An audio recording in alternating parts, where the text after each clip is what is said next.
आप लोग ध्यान दीजिएगा।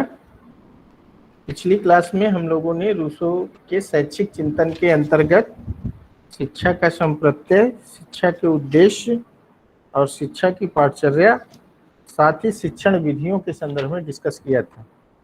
आज जो हमारा नेक्स्ट है शिक्षा, रूसो के शैक्षिक चिंतन के अंतर्गत हम लोग इनके अनुसार अनुशासन कैसा होना चाहिए, ठीक है, शिक्षक कैसा होना चाहिए, शिक्षार्थी कैसा होना चाहिए और विद्यालय कैसा होना चाहिए।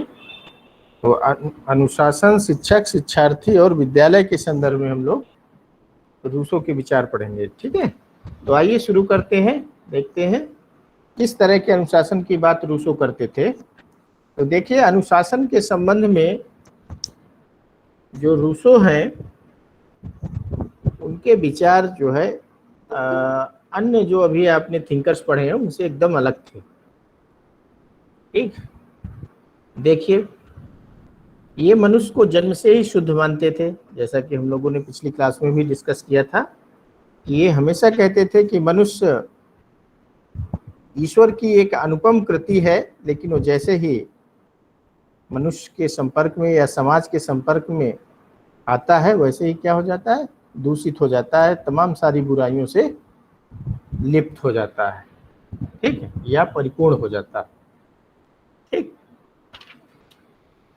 तो ये मनुष्य को जन्म से शुद्ध मानते थे। इनका विश्वास था कि विधाता सभी वस्तुओं को शुद्ध बनाता है, मनुष्य के संपर्क में आकर ही वे विकृत होती हैं। इनका कहना था कि बच्चे को इस दोषपूर्ण समाज से दूर स्वच्छ प्राकृतिक वातावरण में रखना चाहिए, जहां वह स्वयं अनुशासित होगा। उसे बाहर से ना तो कुछ बताने की आवश्यकता है और ना ही उसकी गलतियों पर उसे दंड देने की आवश्यकता है। रूसो ने कहा कि भूल के लिए प्रकृति स्वयं दंड देती है। रूसो का मानना था कि अगर बच्चा कोई गलती करेगा तो प्रकृति उसे खुद दंड देगी। ठीक है, आगे देखिए, अनुशासन संबंधी रूसो के विचार मुख्य रूप से दो सिद्धांत इन्होंने डिस्कस किए हैं। एक तो पहला है प्रिंसिपल ऑफ फ्रीडम, स्वतंत्रता का सिद्धांत, और दूसरा है प्राकृतिक परिणाम का सिद्धांत, प्रिंसिपल ऑफ नेचुरल कंक्वेंस। ठीक है, प्राकृतिक परिणाम का सिद्धांत, यानी जो इनका सिद्धांत है प्रिंसिपल ऑफ फ्रीडम या स्वतंत्रता का सिद्धांत, इसके अनुसार जो बच्चे हैं, बच्चों को अपनी प्रकृति के अनुकूल विकास करने देना चाहिए, उन पर किसी प्रकार का बाह्य बंधन नहीं लगाना चाहिए।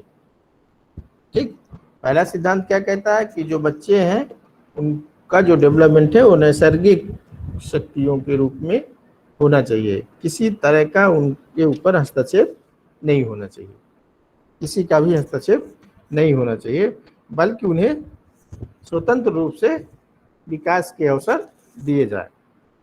दूसरा जो इनका सिद्धांत है प्राकृतिक परिणाम का सिद्धांत, उसके अनुसार देखिए, बच्चों की भूल पर उन्हें दंडित ना किया जाए।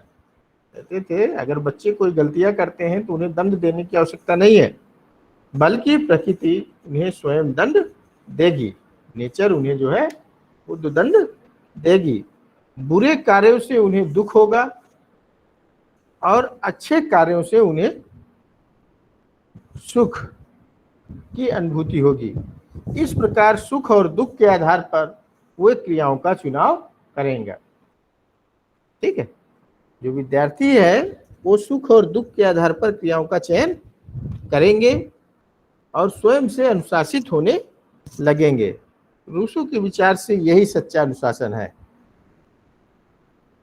ठीक है, तो आपको ये ध्यान देना है कि जो विद्यार्थी है उसे जो है, जो रूसो का कहना है कि उसे बाह्य रूप से किसी प्रकार का बंधन ना हो, ठीक, उसे स्वतंत्र प्रकृति की गोद में छोड़ दिया जाए, वो अपने तरीके से अपना डेवलपमेंट करेगा, इसी तरह का कोई हस्तक्षेप ना हो। दूसरी महत्वपूर्ण बात ये करते हैं प्रकृति परिणाम का सिद्धांत। अगर बच्चे कोई गलती करते हैं तो आपको दंड देने की आवश्यकता नहीं है, ठीक, प्रकृति उनको खुद दंड देगी। और वो कहते हैं, रूसो का कहना है कि जो बच्चे हैं वो जो है सुख और दुख के हिसाब से जो क्रियाएं हैं उनका चयन करेंगे। अगर किसी क्रिया को करने में उन्हें दुख की अनुभूति होगी तो रूसो का मानना है कि वो उसे धीरे धीरे छोड़ देंगे, जबकि अगर किसी कार्य को करने में उन्हें सुखद अनुभूति होगी तो उस कार्य को बार बार करने का प्रयास करेंगे, ऐसा रूसो का मानना है। ठीक है, जैसे फॉर एग्जाम्पल कोई बच्चा है, अगर वो जलती हुई अंगीठी को छूने की कोशिश करता है तो क्या होगा, वो जल जाएगा। तो दोबारा से वो जलती हुई वस्तुओं को छूने की कोशिश नहीं करेगा। क्यों नहीं करेगा? क्योंकि उसको ये लर्निंग हो गई कि अगर हम जलती हुई वस्तुओं को छुएंगे तो क्या होगा, जल जाएंगे। ठीक, और जल जाएंगे तो क्या होगा, हमें कष्ट मिलेगा, दुख होगा, हमें, है ना, दर्द होगा। तो क्या आप ऐसी क्रियाओं को चुनना पसंद करेंगे? बताइए।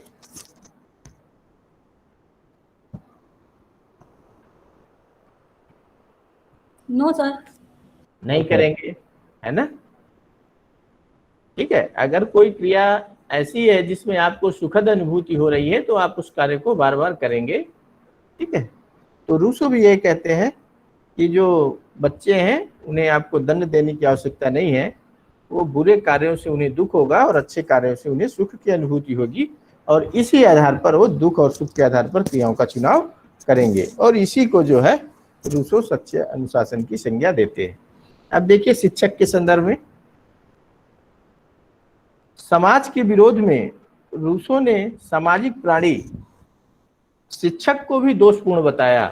रूसो कहते हैं कि जो शिक्षक है वो एक क्या है, सामाजिक प्राणी है।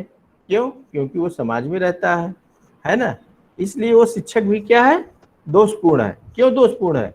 क्योंकि वो समाज के बंधनों को बच्चों पे क्या करता है, थोपता है।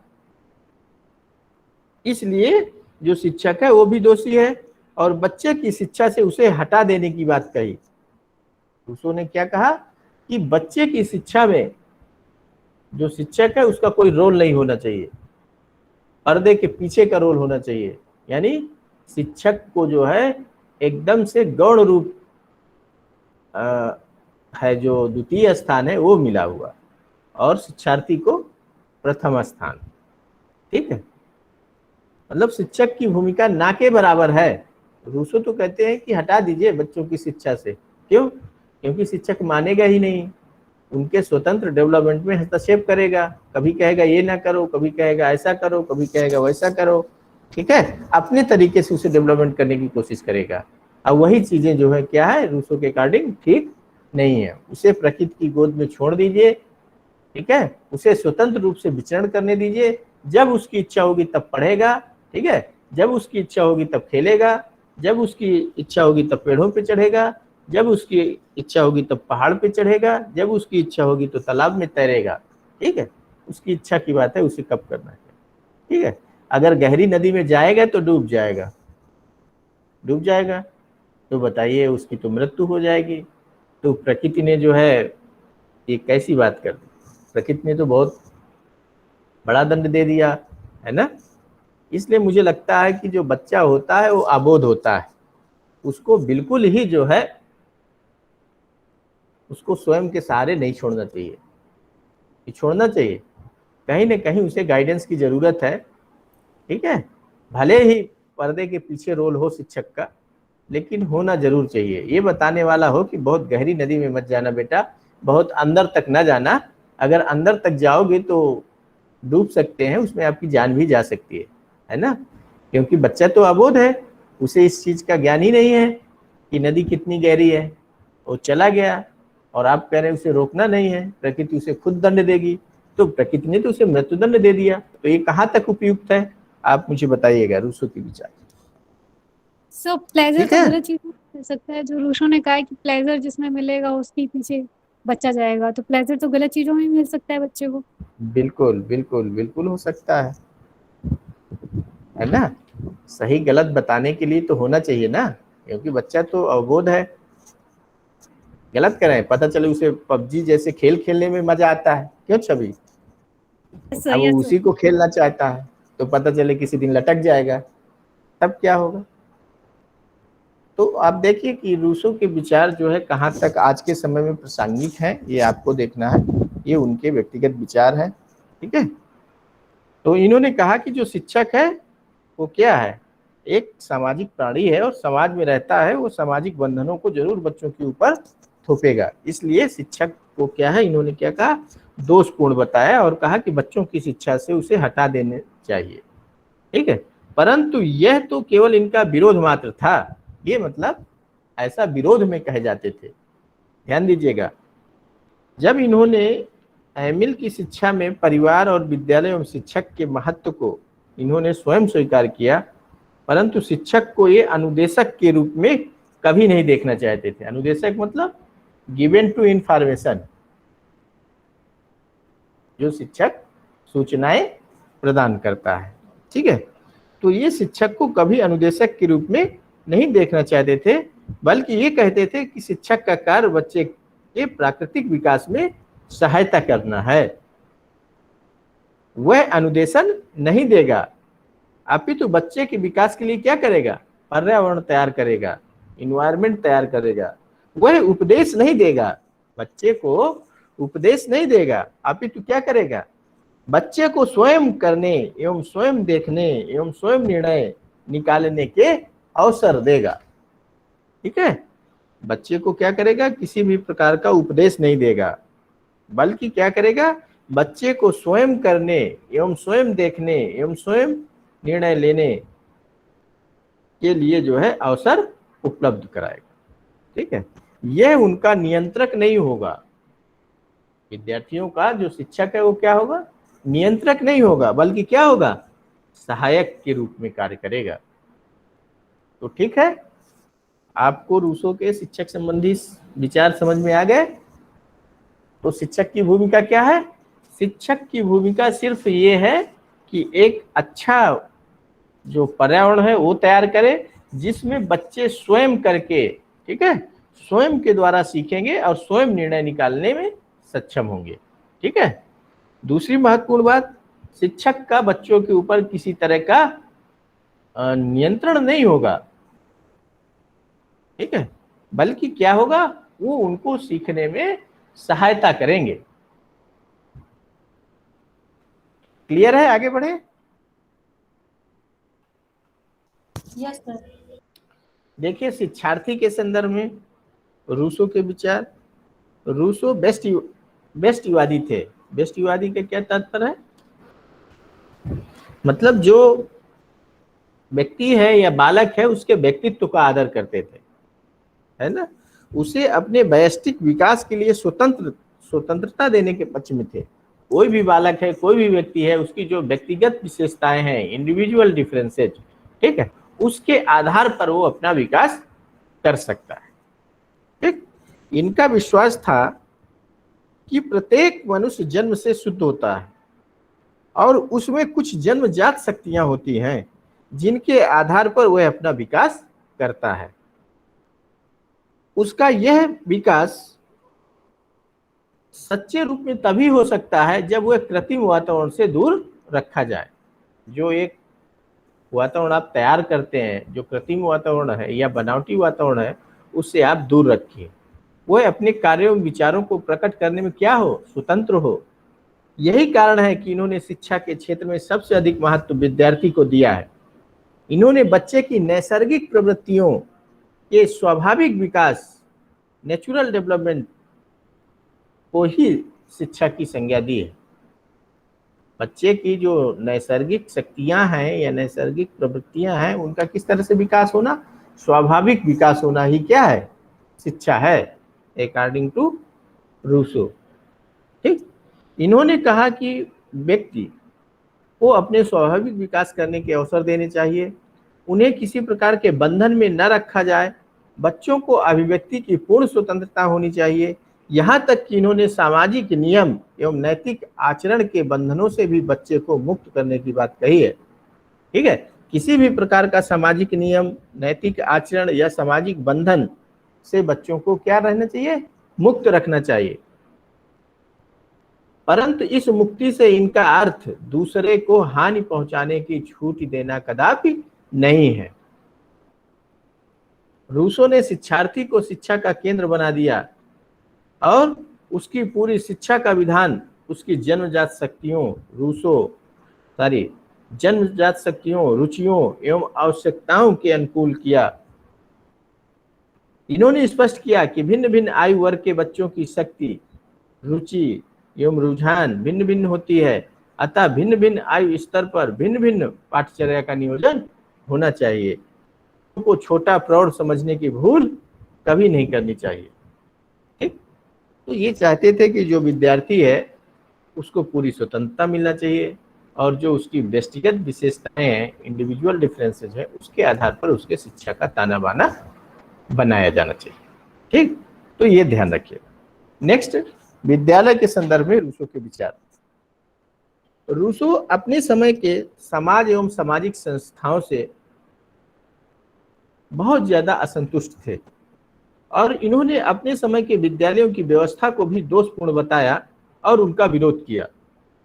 इन्होंने प्रकृति की ओर लौटो का नारा दिया और इन्होंने कहा कि समाज और उसकी सभ्यता समस्त बुराइयों की जड़ है। रूसो ने कहा कि जो हमारा समाज है और जो हमारी सभ्यता है, यही समस्त बुराइयों की क्या है, जड़ है। इसलिए बच्चों को उसके कुप्रभाव से दूर रखना चाहिए। बच्चों को उसके कुप्रभाव से दूर रखना चाहिए। किसके कुप्रभाव से? समाज और सभ्यता के। और उन्हें प्रकृति के सुरम्य गोद में स्वतंत्र रूप से विकास के अवसर प्रदान करने चाहिए।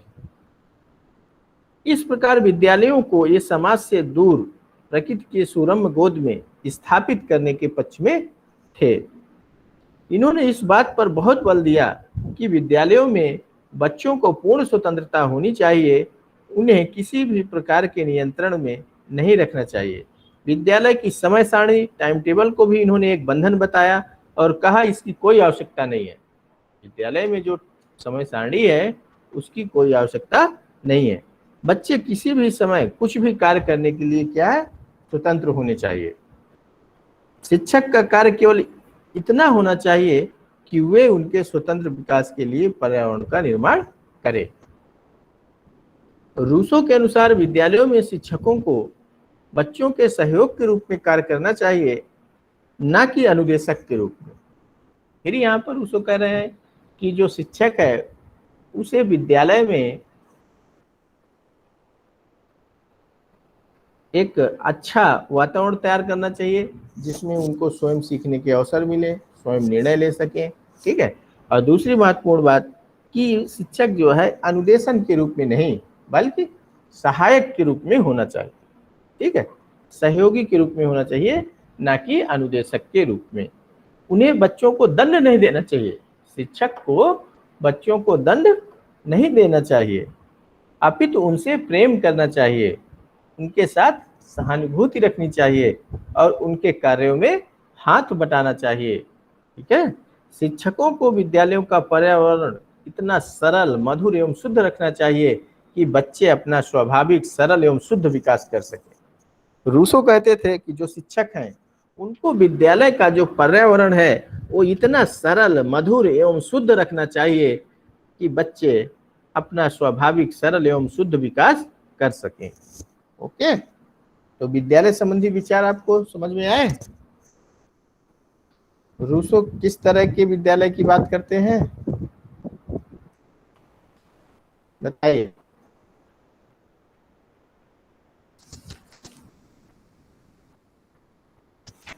क्लियर है तो आगे बढ़े। सर। अब देखिए शिक्षा के अन्य पक्ष देख लेते हैं। इन्होंने जन शिक्षा की भी बात की है। तो उसको जन शिक्षा के भी बहुत बड़े समर्थक थे और इन्होंने प्रारंभ से ही जन शिक्षा पर जोर दिया। पर इस शिक्षा की व्यवस्था समाज तथा राज्य के सहयोग के बिना कैसे होगी।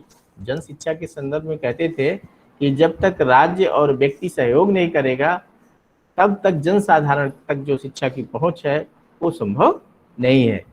इसलिए वो इसके बारे में जो है कोई ऐसी योजना जो है प्रस्तुत नहीं कर सके रूसो, किस तरह से हम जो है अंतिम व्यक्ति तक जो शिक्षा है उसको पहुंचाएंगे।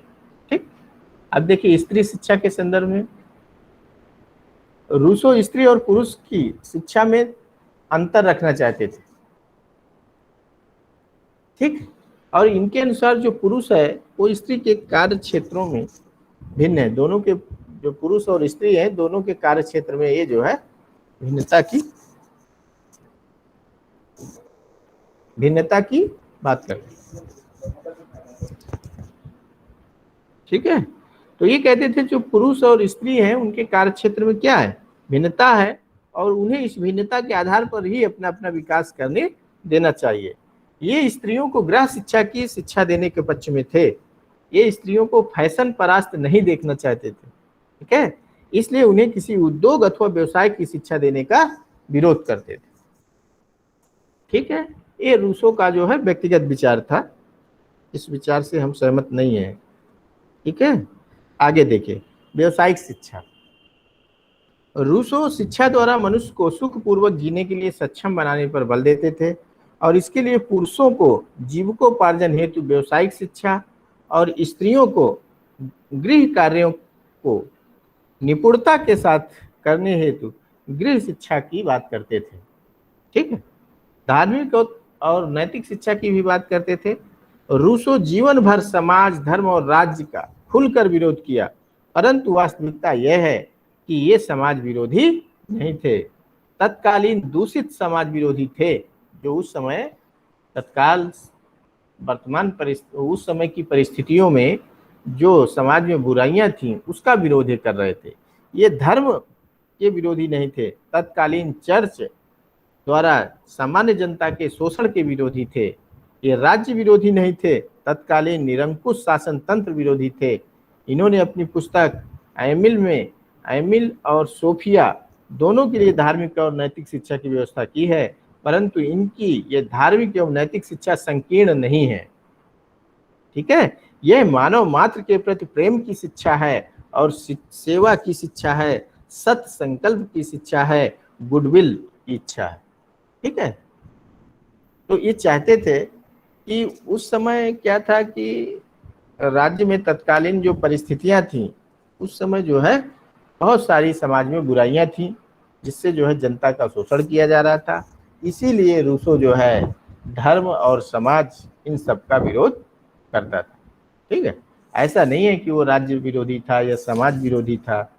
ठीक, वो सिर्फ अगर ऐसा होता तो जो उन्होंने अपनी पुस्तक लिखी है और उसमें अपनी नौकरानी एमिल और सोफिया के संदर्भ में जो शिक्षा की बात की है वो ना करते। ठीक है, वो हमेशा यही कहते थे कि व्यक्ति को मानव मात्र से प्रेम करना चाहिए, मानव मात्र से प्रेम करना ही शिक्षा है। ठीक है, मानव मात्र की सेवा करना ही शिक्षा है, सत्य संकल्प गुडविल ही शिक्षा है। क्लियर? तो इस तरह से जो रूसो के विचार है वो आज यहीं पर खत्म होते हैं। ठीक है, रूसो के शैक्षिक संबंधी विचार। अब आपके जो भी प्रश्न हैं, आपके मन में कोई जिज्ञासा है, आप कुछ पूछना चाहते हैं तो आप अपने प्रश्न रख सकते हैं, बताइए।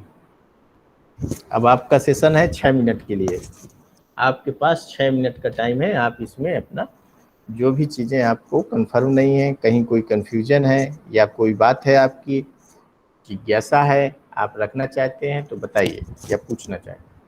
आवाज आ रही है मेरी? Yes sir. बताइए शिवा की।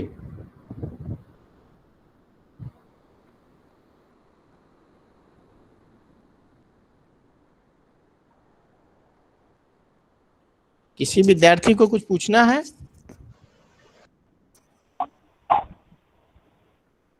बताइए, किसी के मन में कोई प्रश्न है रूसो के शैक्षिक चिंतन से संबंधित? ठीक है। शिक्षा के संप्रत्यय, शिक्षा के उद्देश्य, शिक्षा की पाठचर्या, शिक्षण विधियां, अनुशासन, ठीक है, शिक्षक, शिक्षार्थी, विद्यालय, जो भी इनके विचार थे, इससे संबंधित कोई भी प्रश्न है, कोई भी जिज्ञासा है तो आप पूछ सकते हैं, अपना प्रश्न रख सकते हैं। बताइए श्रेया, आप तो कुछ बोलते ही नहीं है, आपकी तरफ से कोई रिस्पॉन्स ही नहीं होता। सर कुछ पूछना ही नहीं है।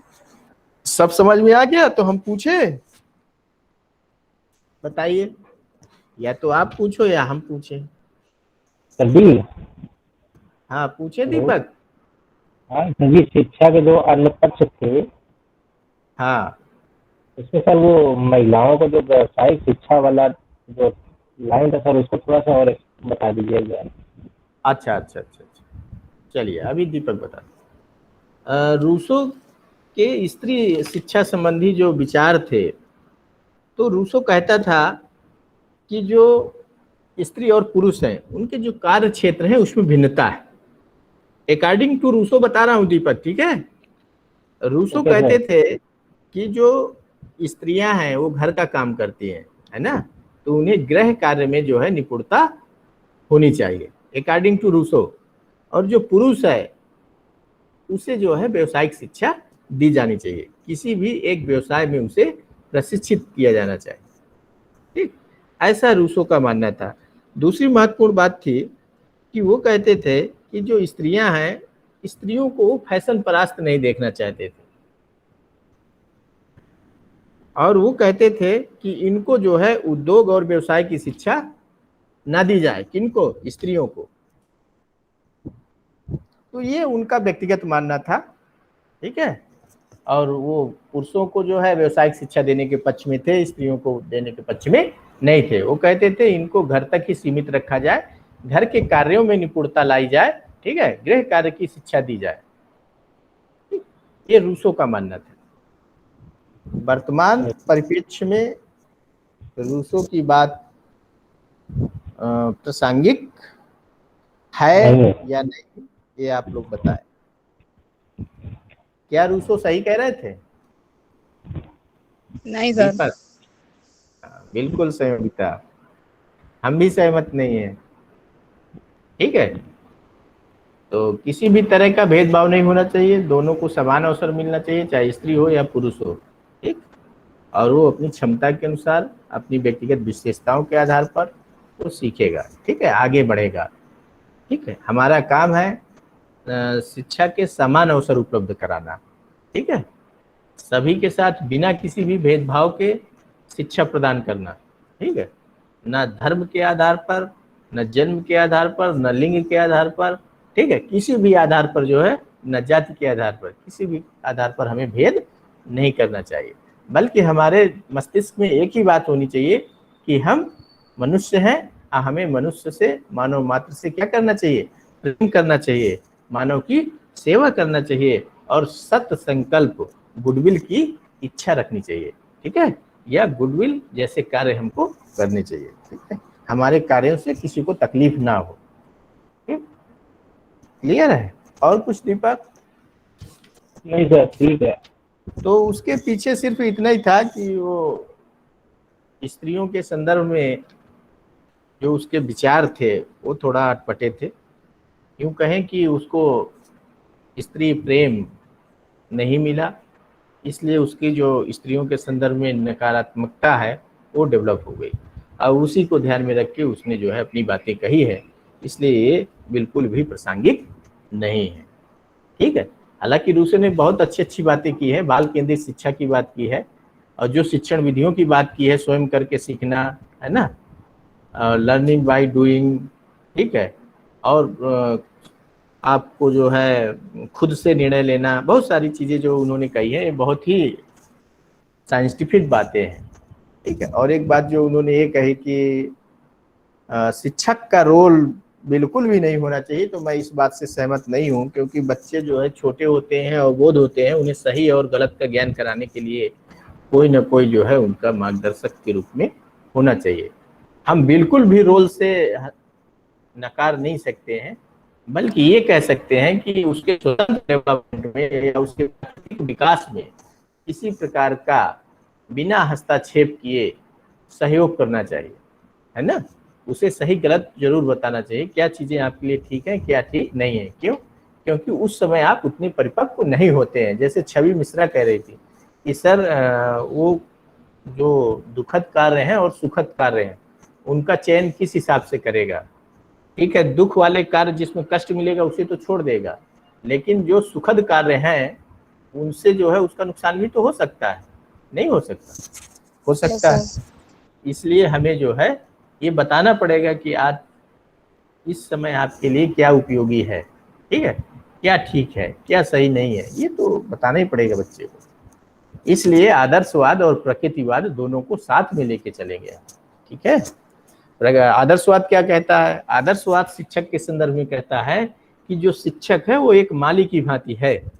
जिस तरह से एक माली अपने पौधों की देखरेख करता है, ठीक है, जब जरूरत होती है तो खाद पानी देता है, जब वो उनकी लताएं या कोई पौधे की जो शाखाएं हैं वो गलत दिशा में बढ़ जाती हैं तो क्या करता है, उसकी कटाई भी करता है और एक सुंदर उपवन की जो है वो आकांक्षा रखता है। इसी तरह से जो शिक्षक है वो भी उसी तरह के बालक के बारे में सोच रखता है जिस तरह से एक माली की सोच होती है कि अपने विद्यार्थी को अच्छे से अच्छा बनाया जाए, है ना, गलत दिशा में विद्यार्थी न जाए, अच्छे गुणों का समावेश किया जाए। तो ये आदर्शवाद है, सत्यम शिवम सुंदरम, ठीक है। बात समझ में आ रही है? तो हमें दोनों चीजों को लेके चलना पड़ेगा, आदर्शवाद और प्रकृतिवाद, दोनों के समन्वय से ही चीजें निकल के आएंगी।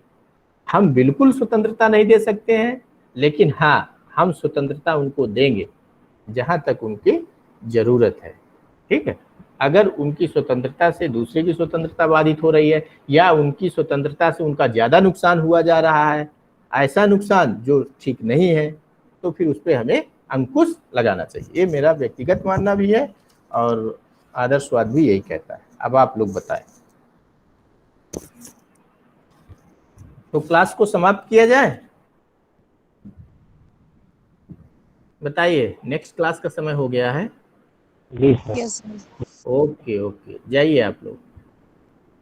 Thank you sir. Thank you.